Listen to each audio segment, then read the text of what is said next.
Hola a todas y todos, bienvenidos, bienvenidas a otra clase del curso. Seguimos entonces en la clase de regresión lineal. Terminamos de ver la regresión lineal univariada, vimos todas sus propiedades desde el punto de vista de minimizar error cuadrático y también desde el punto de vista de hacer máxima verosimilitud. Y vimos el coeficiente de determinación R cuadrado. Veamos qué pasa ahora cuando tengo más atributos y vuelvo al escenario inicial que les propuse al principio, ¿no? Que tengo varias variables explicativas. Por ejemplo, quiero predecir el precio de una propiedad y tengo acá sus metros cuadrados, su número de habitaciones, el barrio donde queda, el año en que fue construida, etc. Valor tasación anterior, qué sé yo, varios atributos. Muchas veces lo que pasa es que más variables pueden modelar mejor la variable de respuesta. A veces la variable de respuesta depende de más de un factor, entonces para modelarla correctamente es necesario incluir más atributos o más predictores. ¿Cómo se modela esto? La relación lineal se construye agregándole más coeficientes, o sea, más pendientes a los otros atributos y se van sumando. Entonces, agregamos un parámetro por cada variable independiente, cada predictor, y multiplicamos cada parámetro por una variable nueva, por otro parámetro al cual hacerle inferencia. Y se lo vamos agregando al modelo lineal y mantenemos esta idea que tenemos un error gaussiano. Se extienden todas las propiedades del modelo lineal simple de homoceasticidad, independencia, gaussianidad de los errores, etc. Todo eso se extiende y también tenemos esta misma idea que minimizar error cuadrático es equivalente a hacer máxima verosimilitud asumiendo que la variable de respuesta es gaussiana respecto a los otros o que es equivalente a decir que el error es gaussiano. Esa es la idea. Entonces, la idea es que cuando ajustamos un modelo lineal tenemos datasets de esta forma.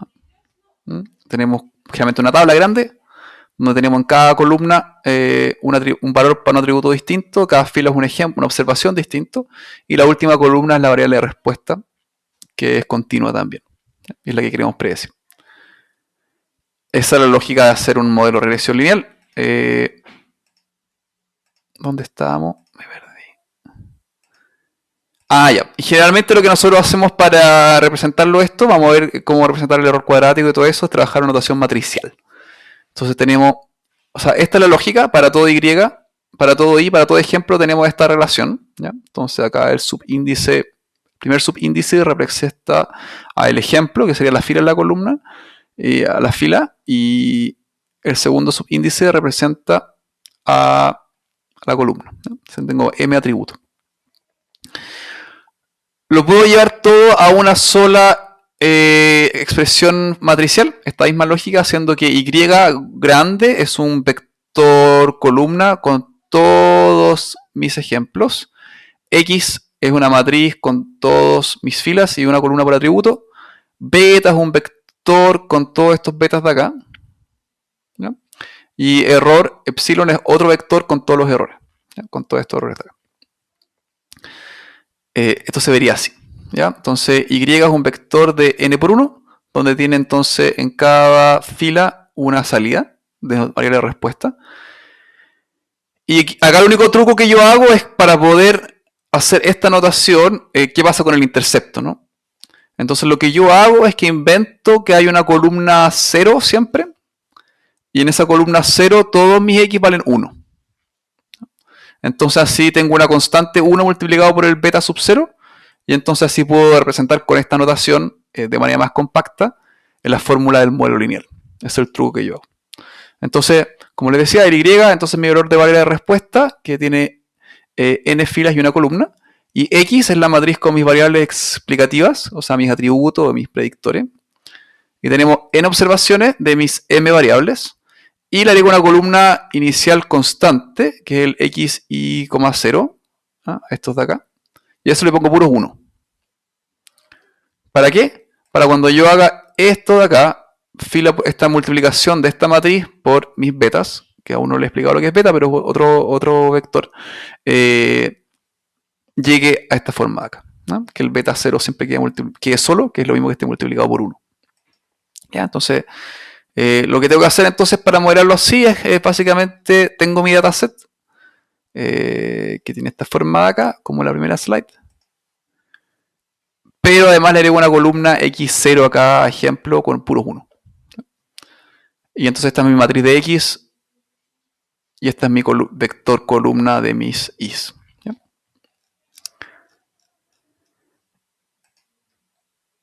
Ya, entonces, ¿qué es beta? Beta es un vector de m más 1 por 1. ¿Ya? Entonces acá tengo este vector, tiene, tiene un vector columna que es del tamaño de la cantidad de atributos más 1, porque le agrego este beta 0 de acá. ¿Ya? Que esa es la cantidad total de parámetros que tengo. Tengo m más un parámetro que es de estimar. El intercepto y una pendiente por cada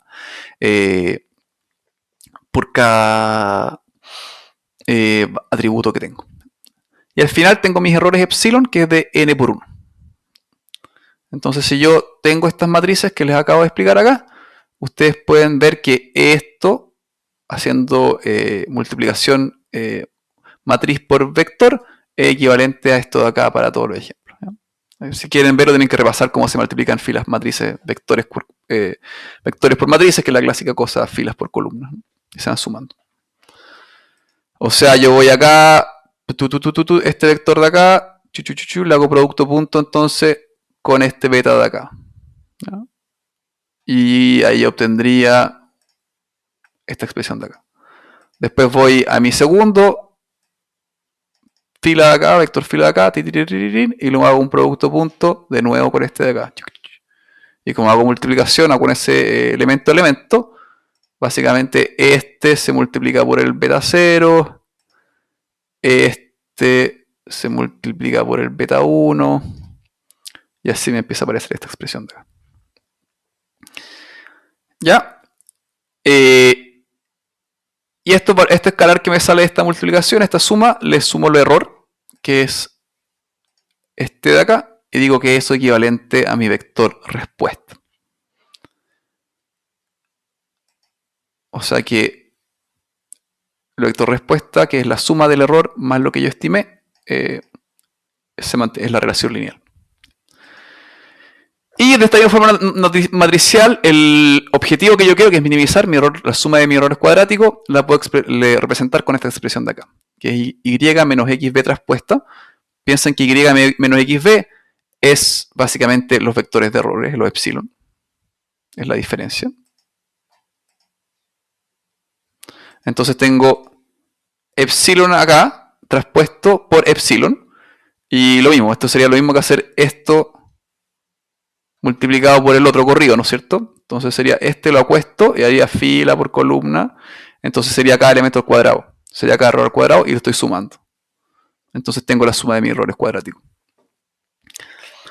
Si yo esta expresión de acá la derivase en función de beta igual a 0, usando un cálculo más matricial, ¿ya? No lo voy a hacer acá, llego que las ecuaciones normales, las que vimos antes para el modelo con lineal simple, tienen esta fórmula es clásica, la fórmula clásica de la regresión lineal, ¿ya? Que los parámetros óptimos, o sea, el estimado de máxima verosimilitud o de mínimos cuadrados, acuérdense que son equivalentes, beta gorro se calcula con esta expresión, x traspuesta por x, la inversa de esta matriz de x traspuesta por x a la menos 1 por x traspuesta por y.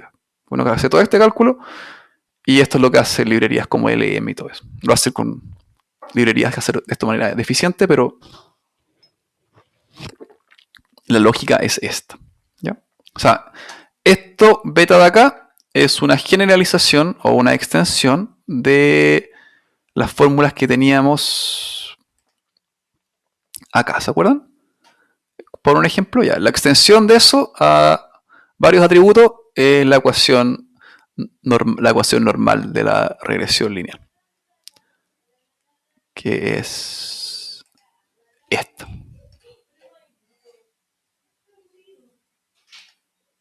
¿Ya? Entonces ahora vamos a ver cómo hacer esto en R. Entonces vamos a trabajar con los datos de nuevo de Howell, pero le vamos a agregar un nuevo atributo, que le vamos a agregar el atributo edad también. O sea, vamos a modelar la altura en función del peso y la edad. Y como sabemos que la edad es un buen predictor principalmente para el peso, la altura de los jóvenes, vamos a trabajar con el dataset original, ¿ya? Que sabemos que hay harta correlación. Entonces vamos a modelar la altura en función del peso y la edad, y me da esta forma de acá, la expresión. Beta 0 más beta 1 por peso, más beta 2 por edad. Y eso en R, como lo hago a la fórmula, simplemente le pongo, en la parte derecha de la fórmula le sumo con el signo más, significa que le estoy agregando más atributos. Entonces cuando llamo a LM en R, él sabe que estas dos cosas son mis atributos que yo estoy modelando.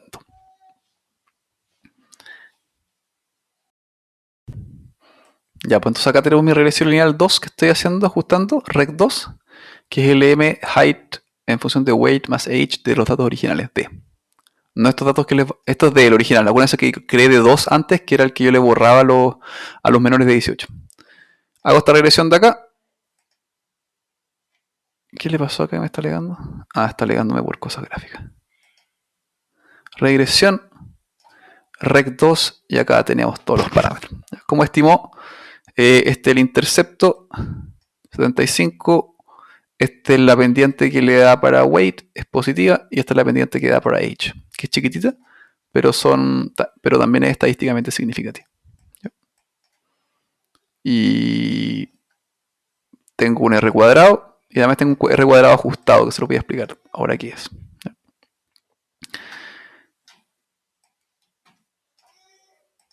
Esto es lo que acabo de hacer. Antes de darle el R cuadrado ajustado, vamos a visualizar esto. ¿Cómo uno puede visualizar esto? Básicamente tiene que extender la relación. Como antes teníamos una recta, que se puede ver en 2 dimensiones, tenía la recta y el atributo X. Cuando tengo 2 atributos, por lo menos, puedo verlo esto como un plano, que estoy ajustando un plano. Si tuviera más variables independientes o predictores, ya el modelo es un hiperplano y no se puede visualizar tan simplemente. Pero esto lo puedo hacer con un scatterplot en 3 dimensiones, que lo vimos en exploración de la parte de estadística descriptiva. Entonces lo que hago es que voy a visualizar en el eje X y Z los pesos, las alturas y mi variable Y, y también voy a poner el plano, que es este plano de acá, con lo que yo predije con la recta, con la función. O sea, mi plano es esta función de acá. Es un plano. ¿Ya? Y eso es lo que me sale con esta librería Scatterplot 3D. Entonces acá tengo mi variable objetivo, la que yo quiero independiente, que es la altura. Acá tengo mis dos variables independientes o predictores o atributos, peso, edad, y acá uno puede ver cómo se ajustan acá. Yo no podría. Entonces las proyecciones acá, las diferencias serían los errores. Acá lo podemos ejecutar, ¿eh? Ahí está esto, para que ustedes después se bajen el script y que están todos en el GitHub del curso y lo puedan ejecutar por cuenta propia. Eso con la regresión lineal múltiple. Y generalmente para evaluar regresión lineal múltiple, uno en vez del coeficiente de determinación, uno usa el coeficiente de determinación ajustado, que es este que me está mostrando acá. Esto que está acá. Acá está. Acá está el R cuadrado y acá está el R cuadrado ajustado, que en este caso es un poquitito más chiquitito, pero no por mucho. Lo que hace el R cuadrado ajustado es penalizar el R cuadrado por la cantidad de atributos que tengo. ¿Qué pasa si yo hago una regresión lineal y le agrego más atributos, aunque no aporten valor? Siempre el R cuadrado va a ir mejorando. ¿Ya? Entonces es por un tema de sobreajuste, que lo vamos a ver más adelante.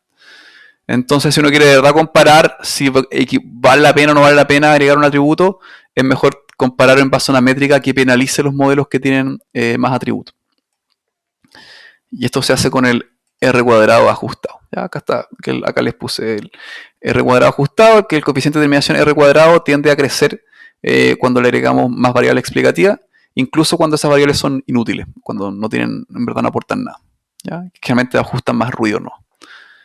Esto no es una propiedad deseable cuando queremos comparar distintos modelos. Si quiero comparar, por ejemplo, una regresión lineal que usa un atributo con una que usa dos atributos, entonces el R cuadrado ajustado o R cuadrado barra penaliza por el número variable M. M es la cantidad de variables que yo estoy ajustando. Ya, entonces es 1 menos R cuadrado partido en N menos 1 partido en 1 menos M menos 1. ¿Ya? Donde M es la cantidad de parámetros que yo tengo acá. y n es la cantidad de ejemplos. Y eso, y con eso terminamos este video. Ya en la próxima clase, próximo video va a empezar a hablar ya de la regresión polinomial. Vamos a ver trucos que le puedo hacer a la regresión lineal. ¿Qué pasa si yo le pongo polinomios? ¿O qué pasa cuando tengo variables categóricas en los atributos? ¿O cuando quiero hacer combinaciones entre variables categóricas y variables continuas? ¿Ya? Entonces cerramos este video. Nos vemos. Chao, chao.